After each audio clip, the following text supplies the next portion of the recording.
Hey everyone, welcome back to Pages with Sidra.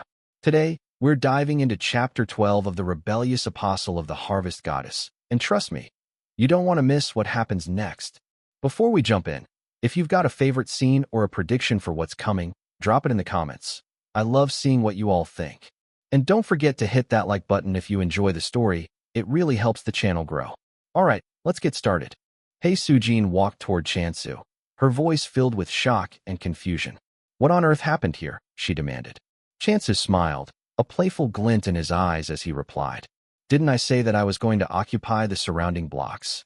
I figured I'd greet you and occupy one at the same time. That's not it. Hei Sujin shouted, frustration sharp in her voice. She stepped closer to Chansu, leaning in until she could whisper directly into his ear. That's not it. Why are you with that guy? Chansu's eyes flicked toward Rohan, hesitation written across his face. He began. Well, actually, his voice trailed off as a memory resurfaced. The scene shifted to a moment earlier. Chansu was in the midst of a battle, having just defeated a group of plant-type monsters. Sweat dripped from his brow as he turned to Rohan. Finally done. You've been waiting a while, huh? Rohan simply replied with one word. Apple. Chansu frowned in confusion. Apple. Rohan explained further. I'm curious about the taste of apples grown here. Chansu smiled faintly, a hint of amusement in his voice. There's no soil to plant trees here, though. It's all puddles everywhere. Rohan drew his sword, preparing to strike. But in an instant, he waved it so fast that all the puddles and plant debris in the area were cleared away. Chansu's heart raced as he watched in awe. So this is what a real click moment feels like, he thought. Chansu quickly planted an apple tree and activated his skill, Blessing of Abundance. While using the skill, he spoke gently. We'll probably be seeing each other often, so you can speak comfortably with me. The scene shifted back to the present. Chansu smiled at Hei Sujin. That's how it happened. Hei Sujin gritted her teeth, utterly confused. What do you mean that's how it happened? I don't get any of this. She thought, fuming internally. The two of them stood in front of the newly grown apple tree for a moment. Hei Sujin sniffed the air and asked, And this is the apple tree, right? She scrunched her nose. It smells a little strange. Chansu chuckled and admitted. Yeah, it's a bit off, huh? Well, maybe a lot. Maybe it's because of the environment. These apples have twice the taste and aroma.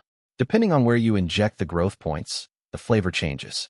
So I'm still experimenting. Chansu offered Hei Sujin an apple. Would you like to try one?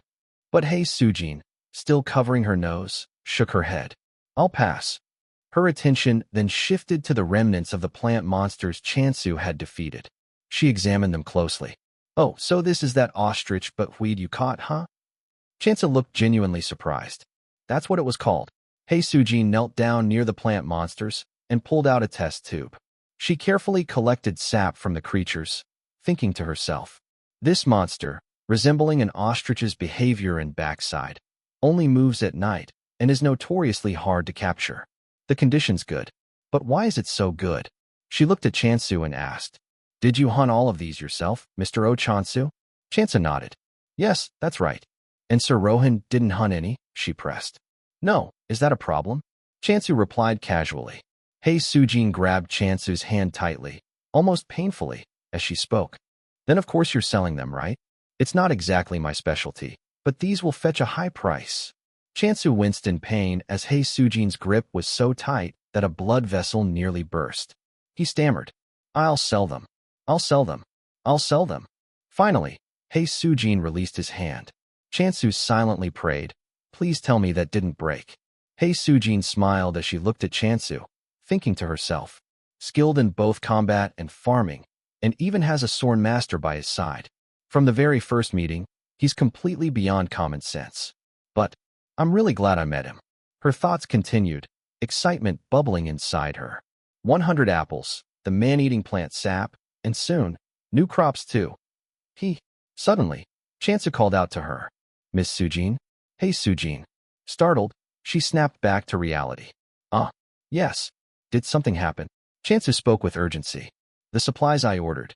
I have to cultivate the pest-repelling plants and build the new house before I go. Hei Sujin's cheeks flushed with embarrassment as she reached into her magic bag to retrieve the items. Right. I'll get them for you now. Just a moment. She carefully pulled out the supplies and explained. These are the pest-repelling plant seeds, and this is the building construction kit. Chansu, already moving ahead, instructed her. Please wait a moment. Within moments, he had built a compact house, a mobile home for adventurers, and then planted pest-repelling plants, pyrethrum, peppermint, and catnip. Using his skill, the plants grew fully in an instant. Hey Sujin, witnessing this, thought to herself in disbelief. Okay, the building kit makes sense, but he even grows plants in an instant? She stared at him, unable to hide her astonishment. What is this person really? Time passed, and Chansu looked around the shrine, reflecting. The shrine is still shabby, but today marks a historic day. A system window suddenly popped up before him. Would you like to purchase ownership of this block? Yes or no? Chansu clicked yes, and a new window appeared. Block 36, 10 East has been affiliated with Abundance. Cheering erupted.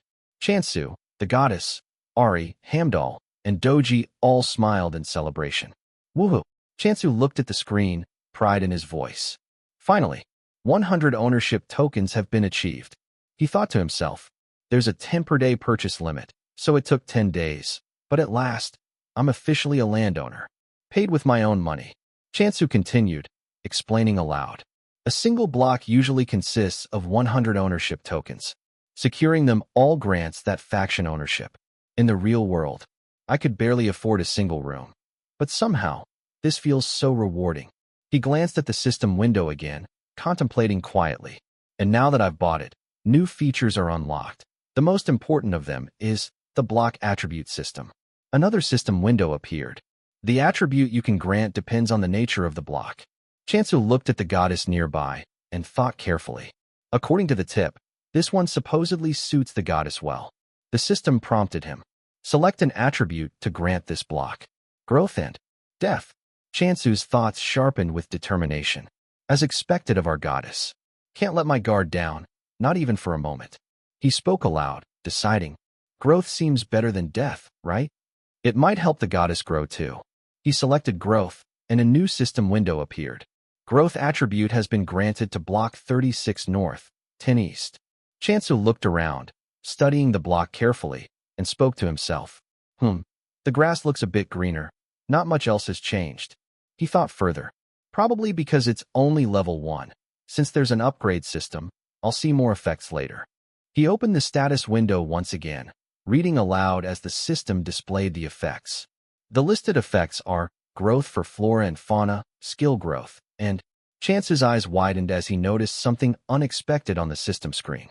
In addition to growth, LV.1, flora/fauna growth, and skill growth, there was also spawn monster growth. Chance gasped in horror. Spawn monster growth? The scene shifted immediately, showing Chansu facing a group of undead monsters in combat. Gripping his sickle tightly, he thought carefully. Due to this drastic attribute, there's good news and bad news. Bad news. The undead demons already gained the growth effect. As the undead lunged at him, Chansu continued, steadying his stance.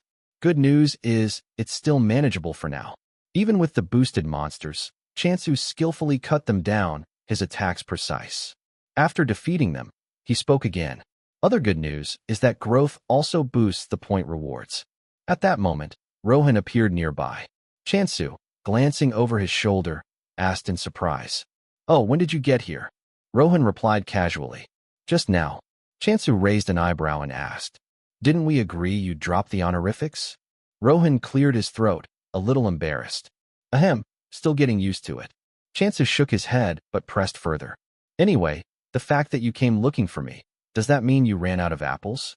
Rohan shook his head and replied calmly. Ran out isn't the right word. Chance's eyes widened in disbelief. It's been less than a week since you bought your second batch. He imagined a horrifying scenario for a moment, a headline flashing across the news. Swordmaster Rohan dies from eating emperor apples, consumed over 10 a day. Shaking off the thought, Chansu asked seriously. So, how many do you need this time? Rohan answered without hesitation. More, if possible. Chansu nodded, explaining. The flavor changed slightly due to the block's new growth attribute. Is that all right? The apples will taste a bit different now. I'll let you sample them for free. Rohan's face lit up, and he simply replied.